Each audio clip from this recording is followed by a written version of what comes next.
ಮಾದಿಗ ದಂಡೋರ ಮಾದಿಗ ಮೀಸಲಾತಿ ಹೋರಾಟ ಸಮಿತಿ ಕಳೆದ 27 ವರ್ಷಗಳಿಂದ ಒಳ ಮೀಸಲಾತಿ ವರ್ಗೀಕರಣ ಆಗಬೇಕು, ಪರಿಶಿಷ್ಟ ಜಾತಿಗಳಿರ್ತಕ್ಕಂಥ ನನ್ನ ಕಾರಣಕ್ಕೋಸ್ಕರ ಒಂದು ಹೋರಾಟವನ್ನ ನಾವು ಮಾಡ್ತಾ ಇದ್ದೇವೆ.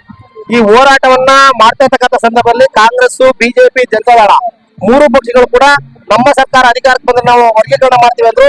ಅವ್ರು 3 ಜನ ಮೋಸ ಮಾಡಿದಂತ ಸಂದರ್ಭದಲ್ಲಿ ಅಣ್ಣ ಮಂದಾಕೃಷ್ಣ ಮಾದಿಗ ರಾಷ್ಟ್ರೀಯ ಅಧ್ಯಕ್ಷರು ಸುಪ್ರೀಂ ಕೋರ್ಟ್ ನಲ್ಲಿ ದಾವೆಯನ್ನ ಹಾಕಿ ದಿನಾಂಕ 1/8/2024 ಸುಪ್ರೀಂ ಕೋರ್ಟ್ ಪರಿಶಿಷ್ಟ ಜಾತಿಗಳಿಗೆ ಒಳ ಮೀಸಲಾತಿ ವರ್ಗೀಕರಣ ಮಾಡಬೇಕು ಅಂತಕ್ಕಂಥ ಆದೇಶವನ್ನು ಮಾಡಿದೆ.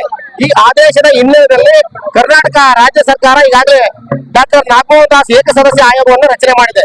ಈ ಆಯೋಗ ABCD ಗುಂಪುಗಳಾಗಿ ಮಾಡಿ ವಿಶ್ವವಿದ್ಯಾನಿಲಯಗಳಲ್ಲಿ ಏನು ಪದವೀಧರರು ಮತ್ತೆ ಉನ್ನತ ಶಿಕ್ಷಣ ಪಡೆದಿರ್ತಕ್ಕಂಥ ಅಂಕಿಅಂಶಗಳನ್ನ ದತ್ತಾಂಶವನ್ನು ಸಂಗ್ರಹ ಮಾಡ್ತಿದ್ರೆ. ಆದ್ರೆ ನಾವು ಸರ್ಕಾರಕ್ಕೆ ಆಗ್ರಹ ಮಾಡ್ತಾ ಇರೋದೇನು ಅಂತಂದ್ರೆ, ನೀವು ಹೊಸದಾಗಿ ದತ್ತಾಂಶವನ್ನ ಸಂಗ್ರಹ ಮಾಡೋ ಅವಶ್ಯಕತೆ ಇಲ್ಲ. ಈಗಾಗಲೇ 7 ವರ್ಷಗಳ ಕಾಲ ಅಧ್ಯಯನ ಮಾಡಿರ್ತಕ್ಕಂಥ ಏನೇ ಸದಾಶಿವ ಆಯೋಗದ ವರದಿ ಇದೆ, ಆ ವರದಿಯನ್ನೇ ಪರಿಗಣಿಸಬೇಕು. ಆ ವರದಿಯನ್ನ ಕೂಡಲೇ ಸಿದ್ದರಾಮಯ್ಯ ಸರ್ಕಾರ ಡಾಕ್ಟರ್ ನಾಗಮೋಹನ್ ದಾಸ್ ಆಯೋಗಕ್ಕೆ ಹಸ್ತಾಂತರ ಮಾಡಬೇಕು. ನಾಗಮೋಹನ್ ದಾಸ್ ಅವರು ಕೂಡ ಸರ್ಕಾರಕ್ಕೆ ಪತ್ರ ಬರೆದು ಸದಾಶಿವ ವರದಿನ ರಿಸೀವ್ ಮಾಡ್ಕೋಬೇಕು. ಈ ಮುಖೇನ ಈ ತಿಂಗಳು ಇವತ್ತು 31ನೇ ತಾರೀಕು ಇವತ್ತು ನಾಗಮೋಹನ್ ದಾಸ್ ಅವ್ರಿಗೆ ನಾವೇನೇ ವರದಿ ಕೊಡೋದು ಕೂಡ ನಮ್ಮ ಅಹವಾಲು ಬರೆದು ಇವತ್ತು ಲಾಸ್ಟ್ ಡೇಟ್ ಆಗಿದೆ. ಹಂಗಾಗಿ ಇವತ್ತು ನಾಗಮೋಹನ್ ದಾಸ್ ಆಯೋಗಕ್ಕೆ ಮತ್ತು ಸರ್ಕಾರಕ್ಕೆ ನಾವು ಒಂದು ಒತ್ತಡವನ್ನು ಹಾಕ್ತದೆ. ಕೂಡಲೇ ಈ ದತ್ತಾಂಶವನ್ನು ಪಡೆದು ಒಳ ಮೀಸಲಾತಿ ವರ್ಗೀಕರಣವನ್ನು ಜಾರಿ ಮಾಡಬೇಕು. ಮೀಸಲಾತಿಯನ್ನ 17%ಗೆ ಹೆಚ್ಚಳ ಮಾಡಬೇಕು. ಮತ್ತೆ AKAD ಸಮಸ್ಯೆಯನ್ನ ಬಗೆಹರಿಸಬೇಕು.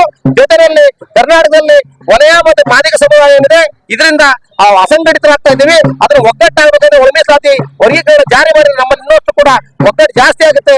ಜೊತೆಗೆ ದತ್ತಾಂಶವನ್ನು ಸರಿಯಾಗಿ ನೀವು ಸಂಗ್ರಹ ಮಾಡೋದಾದ್ರೆ AKAD ಅನ್ನು ತೆಗೆದು ನಮ್ಮ ಮೂಲ ಜಾತಿಗಳಿಂದ ನಮ್ಗೆ ಸರ್ಟಿಫಿಕೇಟ್ ನೀಡಬೇಕು ಅಂತಕ್ಕಂಥ ಒತ್ತಾಯವನ್ನು ಮಾಡ್ತಾ ಈ ಮೂಲಕ ಆಗ್ರಹ ಮಾಡ್ತದೆ, ಪ್ರತಿಭಟನೆ ಮಾಡ್ತದೆ. ಮೀಸಲಾತಿ ವರ್ಗೀಕರಣಕ್ಕೋಸ್ಕರ ಹಾಸನ ಜಿಲ್ಲೆಯ ಮಾದಿಗ ದಂಡೋರ ಮಾದಿಗ ಮೀಸಲಾತಿ ಹೋರಾಟದ ವತಿಯಿಂದ ಜಿಲ್ಲಾಧ್ಯಕ್ಷ ವಿಜಯ್ ಕುಮಾರ್ ಅವರ ನೇತೃತ್ವದಲ್ಲಿ ಈ ಒಂದು ಚಳವಳಿಯನ್ನ ಹಮ್ಮಿಕೊಳ್ಳಲಾಗಿದೆ. ಕಾರಣ ಏನಪ್ಪಾ ಅಂತಂದ್ರೆ, ಇತ್ತೀಚೆಗೆ ಸರ್ಕಾರ ಸುಪ್ರೀಂ ಕೋರ್ಟ್ ಆದೇಶವನ್ನ ಗಣನೆಗೆ ತೆಗೆದುಕೊಳ್ಳದೇನೆ ಮಾನ್ಯ ನಾಗಮೋಹನ್ ದಾಸ್ ಅವರ ಒಂದು ಆಯೋಗವನ್ನ ರಚನೆ ಮಾಡಿ ವಿನಾಕಾರಣ ವಿಳಂಬ ಮಾಡ್ತಾ ಇದೆ, ಕಾಲಹರಣ ಮಾಡ್ತಾ ಇದೆ. ಆದಷ್ಟು ಬೇಗ ಒಳ ಮೀಸಲಾತಿ ವರ್ಗೀಕರಣವನ್ನ ಮಾಡಬೇಕು ಅಂತ ಹೇಳಿ ಈ ಸಂದರ್ಭದಲ್ಲಿ ನಾವೆಲ್ಲರೂ ಕೂಡ ಆಗ್ರಹಿಸ್ತಾ ಇದ್ದೀವಿ. ಇದರಿಂದ ಅನೇಕ ತೊಂದರೆಗಳಾಗ್ತಾ ಇದೆ. ಎಲ್ಲ ಕಡೆ ಹೋರಾಟಗಳು, ಚಳವಳಿಗಳು ಹಮ್ಮಿಕೊಂತಾ ಇದ್ದಾರೆ.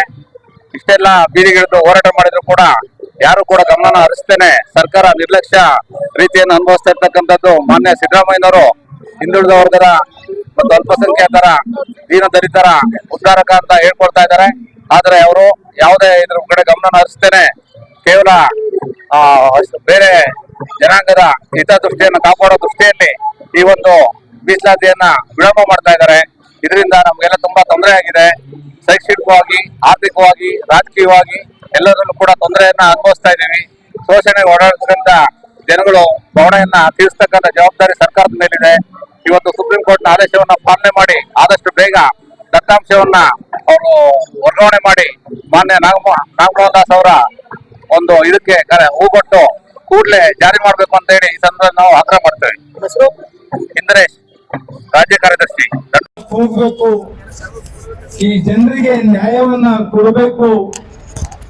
ಪ್ರಭುತ್ವ ಆಳುವಂತ ಎಲ್ಲ ಬ್ಯೂರೋಕ್ರಸಿ, ಜಿಲ್ಲಾಧಿಕಾರಿ, SP, ಅಸಿಸ್ಟೆಂಟ್ ಕಮಿಷನರು, ತಹಶೀಲ್ದಾರರು ಇವ್ರು ಯಾರು ಕೂಡ ಈ ತೊಳ ಸಮುದಾಯದ ದಲಿತ ದುರ್ಬಲ ವರ್ಗದ ಪರವಾಗಿ ಇಲ್ಲ. ಹಂಗಾಗಿ ನಾವು ಹೋರಾಟವನ್ನ ಮಾಡಬೇಕು ಅಂತ ಹೇಳಿ ನಮ್ಗೆಲ್ಲ ಹೋರಾಟದ ಒಂದು ಕಿಚ್ಚನ್ನ ಹಚ್ಚಿಸಿ ಅವರು ಕಾಲಗಟ್ಟಲಾದ್ರು. ಅವಾಗ ಒಂದು ಏನು ಅಂತ ಹೇಳಿದ್ರೆ, ಅವತ್ತು ಈ ಒಳ ಮೀಸಲಾತಿಯ ಸಂದರ್ಭ ಬಂದಿರಲಿಲ್ಲ. ನಾನು ಬಂದ ತಪ್ಪು ಅಂತ ಹೇಳ್ತಾ ಇಲ್ಲ. ಅದು ಒಳ ಮೀಸಲಾತಿ ಇಲ್ಲಿ ರೈಟ್ನವರು ಕರ್ನಾಟಕ ರಾಜ್ಯದಲ್ಲಿ ಎಲ್ಲ ವಲಯರು ಎಲ್ಲರೂ ಹೊಡ್ಕೊಂಡು ತಿಂದವ್ರೆ ಅಂತ ಹೇಳಿ ಮಾದಿಗ ಸಮುದಾಯ ಎಚ್ಚರ ಆಯ್ತು. ನಮ್ ಜೊತೆ ಇದ್ದಂತ ಅನೇಕ ರಾಜ್ಯ ಮಟ್ಟದ ಹೋರಾಟಗಾರರು ಕೂಡ ಅದರಲ್ಲಿ ಗುಸುಗುಸು ಪ್ರಾರಂಭ ಆಯ್ತು.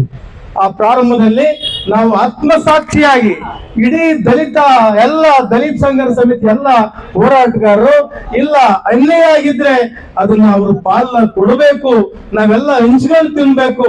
ನಾವಿಬ್ರು ಕೂಡ ದನ ಹೊತ್ತವರು, ದತ್ತ ದನ ಹೊತ್ತವರು, ನಾಯಿ ಹೊತ್ತವರು, ಕುರುವಾಡಿಕೆ ಮಾಡಿದವರು, ಸಾರದವರು, ನಾವು ಮೇಲ್ವರ್ಗದ ಹಿತಾಸಕ್ತಿಯನ್ನ ಕಾಪಾಡಬೇಕು ಅಂತಲೇ ಹುಟ್ಟಿದೀವೇನೋ ಅನ್ನುವಂತ ಭಾವನೆ ನಮ್ಮಲ್ಲಿ ಅಡಗಿದೆ. ಹಂಗಾಗಿ ನಮಗೆ ಎಲ್ಲೆಲ್ಲಿ ಅನ್ಯಾಯ ಆಗಿದೋ ಅದನ್ನ ಸರಿಪಡಿಸಿಕೊಂಡು ಹೋಗ್ಬೇಕು ಅಂತ ಹೇಳಿ ಕರ್ನಾಟಕದ ಎಲ್ಲ ದಲಿತ ನಾಯಕರು ಇದಕ್ಕೆ ಕೊಟ್ಟರು. ವಿಶೇಷವಾಗಿ ಹಾಸನ ಜಿಲ್ಲೆ ನಾವು ಕರಪತ್ರವನ್ನ ಹಾಕಿದ್ವಿ ದಲಿತ ಸಂಘರ್ಷ ಸಮಿತಿ ವತಿಯಿಂದ. ಮೀಸಲಾತಿ ಅನ್ಯಾಯ ಇದ್ರೆ ಇದು ಮೀಸಲಾತಿಯನ್ನ ಸರ್ಕಾರ ಸರಿ ಮಾಡಬೇಕು ಅಂತೇಳಿ ದೊಡ್ಡ ಆಂದೋಲನವನ್ನ ಮಾಡಿದ್ವಿ. ಅಷ್ಟೊತ್ತಿಗೆ ಮಾದಿಗ ಕೃಷ್ಣ ಆಂದೋಲನದಿಂದ ಬಂದ್ರು, ಅದಕ್ಕೊಂದು ಒತ್ತು ಗುರಿ ಸಿಕ್ತು. ಹಂಗಾಗಿ ಒಂದು ಎ.ಜೆ. ಸದಾಶಿವ ಆಯೋಗವನ್ನ ಸರ್ಕಾರದವರು ರಚನೆ ಮಾಡಿದ್ರು. ಸರ್ಕಾರ ರಚನೆ ಮಾಡಿ ಅವರು ವರದಿಯನ್ನ ಕೊಟ್ಟರು. ವರದಿಯನ್ನ ಕೊಟ್ಟಂತ ಸರ್ಕಾರಗಳು ಕೂಡ ಅದು ಮೀಸಲಾತಿಯನ್ನ ಜಾರಿ ಮಾಡಬೇಕು. ಈ ಜನರು ಧರಣಿ ಕೂತವ್ರೆ, ಹೋರಾಟ ಮಾಡಿದ್ದಾರೆ, ಎಲ್ಲ ಶಾಸಕರ ಮನೆ ಮುಂದೆ, ಮಂತ್ರಿ ಮನೆ ಮುಂದೆ ಹೋರಾಟವನ್ನು ಮಾಡ್ತಿದ್ದಾರೆ ಅಂತ ಹೇಳಿ ಯಾವ ಸರ್ಕಾರಗಳು ಕೂಡ ಕಿವಿ ಮೇಲೆ ಹಾಕೇಳೇ ಇಲ್ಲ. ಕೊನೆಗೆ ಮೊನ್ನೆ DY. ಚಂದ್ರಚೂಡನ್ನ chief justice of India, ನನಗೆ ಅತ್ಯಂತ ಅವ್ರು ರಿಟೈರ್ಡ್ ಆಗಿದ್ದಾರೆ, ಅವ್ರು ಯಾವುದೋ ಒಂದು ಸರ್ಕಾರ ಹುದ್ದೆಗೆ ಹೋಗಿದ್ದಾರೆ, ಅದು ಬೇರೆ ವಿಚಾರ. ಅವರಿಗೆ ನಾನು ನಿಮ್ಮೆಲ್ಲರ ಪರವಾಗಿ ಅತ್ಯಂತ ಆತ್ಮೀಯ ಅಭಿನಂದನೆ ಸಲ್ಲಿಸ್ತೇನೆ. ಅವರು ಕರ್ನಾಟಕ ಸರ್ಕಾರಕ್ಕೆ ಇಡೀ ದೇಶಕ್ಕೆ ಅಪ್ಲೈ ಅಂತ ಒಂದು ವರ್ಡಿಕ್ಟ್ ಕೊಟ್ಟರು ಸಾಹೇಬರು. ಏನು ಅಂತ ಹೇಳಿದ್ರೆ ಒಳ ಮೀಸಲಾತಿಯನ್ನ ಜಾರಿ ಮಾಡಬೇಕು, ಜಾರಿ ಮಾಡುವಂತ ಜವಾಬ್ದಾರಿ ಆಯಾ ರಾಜ್ಯ ಸರ್ಕಾರಕ್ಕೆ ಬಿಟ್ಟಿದ್ದು ಅಂತ ಹೇಳಿ ಕಟ್ಟಂಡ್ರೆಯಾಗಿ ಜಾರಿ ಮಾಡಲೇಬೇಕು ಅಂತ ಹೇಳಿ ಅತ್ಯಂತ ಪ್ರಾಮಾಣಿಕವಾದ ವರ್ಡಿಕ್ಟ್ ಮಾನ್ಯ ಡಿ.ವೈ. ಚಂದ್ರಚೂಡ್ ಅವರು ಕೊಟ್ಟರು.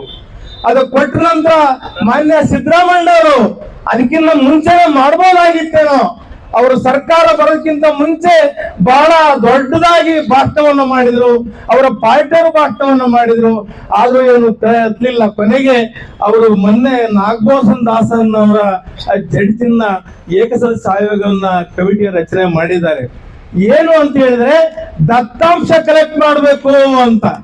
ದತ್ತಾಂಶ ಅಂದ್ರೆ ಏನು ಅಂದ್ರೆ ಯಾರು BA BSc ಒಲೆಯರು ಮಾದಿಗರಲ್ಲಿ BA BSc MA MSc PhD ಯಾರು ಮಾಡವ್ರೆ, ಡೆಪ್ಟಿ ಕಮಿಷನರ್ ಯಾರಾಗ್ಯಾರವ್ರೆ, AC ಯಾರಾಗಿದ್ದಾರೆ, ತಹಶೀಲ್ದಾರ್ ಯಾರಾಗಿದ್ದಾರೆ, ಒಟ್ಟಾರೆ ಲಿಟ್ರಸಿ ರೇಟ್ ಎಷ್ಟೆಷ್ಟಿದೆ, ಬಡತನ ಹೆಂಗಿದೆ, ಅವ್ರಿಗೆ ಜಮೀನು ಯಾರಿಗಿದೆ, ನೀರಾವರಿ ಜಮೀನು ಯಾರಿಗಿದೆ, ಬಂಗ್ಲೆ ಯಾರು ಕಟ್ಕೊಂಡವ್ರೆ, ವಿಧಾನಸೌಧ ಯಾರು ಕಟ್ಕೊಂಡವ್ರೆ ಅಂತೇಳಿ ದತ್ತಾಂಶನ ಪತ್ತೆ ಮಾಡೋದು.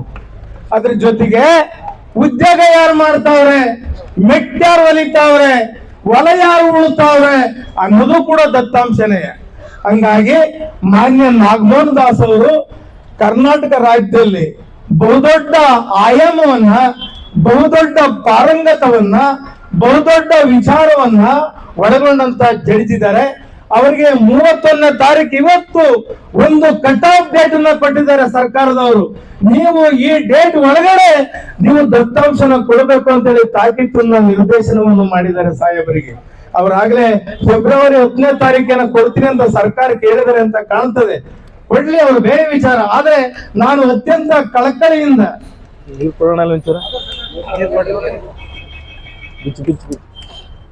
ನಾವು ಇದನ್ನ ಮಾದಿಗ ಮೀಸಲಾತಿ ಬಂಧುಗಳೇ, ನಾವು ಈ ದಿನ ಮಾದಿಗ ಮೀಸಲಾತಿ ಹೋರಾಟ ಸಮಿತಿ ವತಿಯಿಂದ ಪ್ರತಿಭಟನೆಯನ್ನ ಹಮ್ಮಿಕೊಂಡಿದ್ದೀವಿ.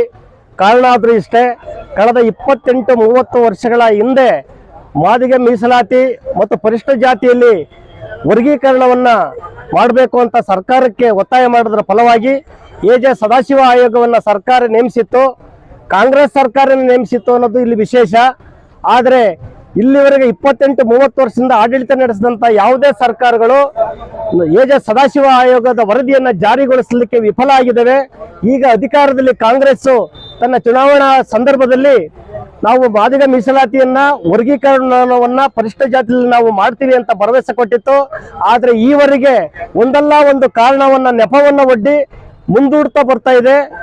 ನಾವು ಈ ಮೂಲಕ ಒತ್ತಾಯ ಮಾಡೋದು ಇಷ್ಟೇ, ಮೊದಲು ದತ್ತಾಂಶ ಏನಿದೆ ಎಜೆ ಸದಾಶಿವ ಆಯೋಗ ಅವರು ಏನು ದತ್ತಾಂಶನ ಕಲೆಕ್ಟ್ ಮಾಡಿದ್ದಾರೆ ಆ ದತ್ತಾಂಶವನ್ನ ಪರಿಗಣಿಸಿ ಆದಷ್ಟು ಕೂಡಲೇ ಇಲ್ಲ ಅಂತಂದ್ರೆ ಮುಂದಿನ 6 ತಿಂಗಳು ಮುಂದಕ್ಕೆ ಹೋಗೋ ಸಾಧ್ಯತೆ ಇದೆ. ತಾಲೂಕ್ ಪಂಚಾಯತಿ ಜಿಲ್ಲಾ ಪಂಚಾಯತ್ ಚುನಾವಣೆಗಳು ಬರುವಂತ ಸಂಭವ ಇದೆ. ಆದ್ರಿಂದ ಸರ್ಕಾರ ಅತಿ ಶೀಘ್ರವಾಗಿ ಈ ಒಳ ಮೀಸಲಾತಿಯನ್ನ ವರ್ಗೀಕರಣವನ್ನ ಮಾಡಬೇಕು. ಇಲ್ಲ ಅಂದ್ರೆ ಕಾಂಗ್ರೆಸ್ ಸರ್ಕಾರಕ್ಕೆ ತಕ್ಕ ಬುದ್ಧಿಯನ್ನ ಕಲಿಸೋದಕ್ಕೆ ನಮ್ಮ ಮಾದಿಗ ಮೀಸಲಾತಿ ಹೋರಾಟ ಸಮಿತಿ ಮತ್ತು ಪ್ರಗತಿಪರ ಸಂಘಟನೆಗಳು ಹೋರಾಟಕ್ಕೆ ಇಳಿತಿವೆ ಅಂತ ಹೇಳಿ ಈ ಮೂಲಕ ನಾನು ಹೇಳ್ತಾ ಇದ್ದೀನಿ ಸರ್. ಏನು ರಾಜ್ಯ ಸರ್ಕಾರ ಮೀಸಲಾತಿ ಕೊಡೋದ್ರಲ್ಲಿ ಮಾದಿಗರಿಗೆ ಮೀಸಲಾತಿ ಕೊಡೋದ್ರಲ್ಲಿ ಮೀನಮೇಷ ಅನಿಸ್ತದೆ. ಆದೇಶ ಆಗಿದೆ, ಆದ್ರೆ ಇಲ್ಲಿವರೆಗೂ ಜಾರಿಯಾಗಿದೆ, ಇಲ್ಲಿವರೆಗೂ ಆದೇಶ ಆಗಿಲ್ಲ. ಮಾನ್ಯ ಸಿದ್ದರಾಮಯ್ಯನವರು ಏನು ದಲಿತರ ಪರ, ಮಾದಿಗರ ಪರ, ಕೊಂಚರ ಪರ, ಕುರುಮರ ಪರ ಅಂತ ಹೇಳ್ತಾರೆ. ಆದ್ರೆ ವ್ಯವಸ್ಥಿತವಾಗಿ ಕೇಂದ್ರ ಸರ್ಕಾರ ಮತ್ತು ರಾಜ್ಯ ಸರ್ಕಾರ ದಲಿತರನ್ನ ಕಡೆಗಣಿಸಿದೆ.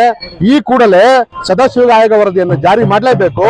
ಜಾರಿ ಮಾಡಲಿಲ್ಲ ಅಂದ್ರೆ ಮಾನ್ಯ ಸಿದ್ದರಾಮಯ್ಯನವರೇ ಏನು ದಲಿತರ ಪರ ಅಂತ ಹೇಳ್ತಿದ್ರಿ, ಇದೇ ದಲಿತರು ಮುಂದಿನ ದಿನಗಳಲ್ಲಿ ನಿಮ್ಮ ಏನು ಇಡೀ ಪಾರ್ಟಿನ ಕೆಳಮಟ್ಟ ತರ್ತೀವಿ, ಸೋಲಿಸ್ತೀವಿ ಅಂತ ಎಚ್ಚರಿಕೆ ಕೊಡ್ತೀವಿ. ಜೈ ಭೀಮ್, ಜೈ ಸಂವಿಧಾನ.